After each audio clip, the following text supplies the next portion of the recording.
The story is from 1997 when a 14-year-old schoolboy, Nathan Zoner, presented his science fair project to his classmates, seeking to ban a highly toxic chemical from its everyday use. The chemical in question? Dihydrogen monoxide. Now, Nathan did provide various scientifically correct evidence as to why this chemical should be banned. He said it can cause burns, corrode metal, is in blisters, can cause bloating if consumed, and can kill countless number of people yearly. Now it's obvious any sane man would stay away from such an atrocity. He then proceeded with the voting to ban this chemical from our daily use.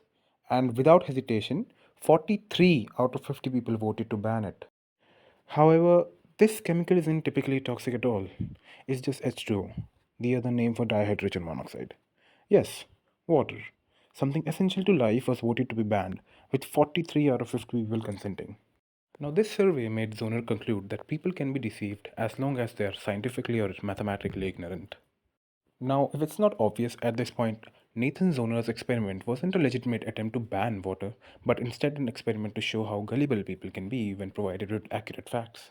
In recognition to this experiment, journalist James K. Glassman coined the term zhonerism, which refers to the use of a true fact to lead a scientifically and mathematically ignorant public to a false conclusion. In today's world, in my opinion, zhonerism isn't just about science or maths, but a term that best describes the gullibility of most of us when presented with facts and figures that simply overwhelm us by their accuracy in presentation. Fortunately or unfortunately, zhonerism also drives our daily consumption of news and shapes our understanding of most issues, be it political, economic, personalities, or even events around us. For instance, one could say, women are not intelligent as they did not contribute to science back then in comparison to men. Well, statistically, whatever Billy said is true, and it could be that women are not as intelligent as men since they did not contribute to mankind comparatively to men. Now, Mary, can you tell me what's 2 plus 2? I don't know, sir. I just got here. Hey, Mari, you are so dumb. Well, this could be one aspect. On the other hand, perhaps women were, in fact, wanting to contribute, but the society burned all the intelligent women after accusing them of being witches. Now, Mary, can you tell me what's 2 plus 2? Sir, I know the answer. The answer is 4.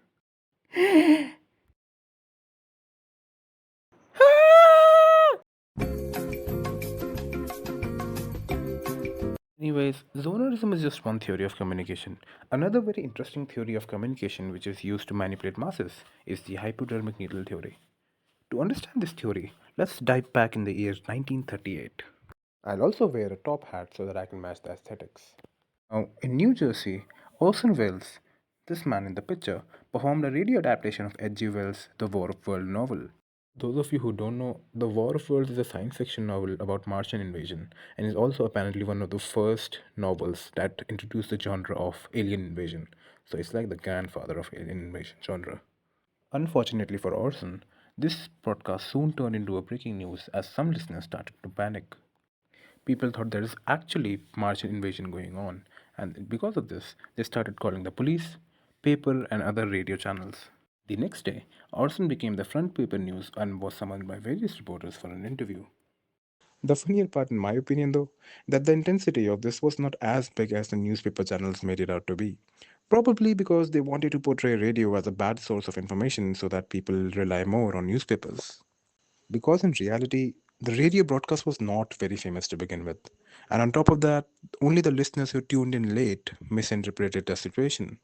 Now, this makes it funny because imagine you're just chilling at your balcony and you see a random man panicking about alien invasion. Ah, what a nice sunny day today. Ah, Huh? alien, alien, help, What the fuck?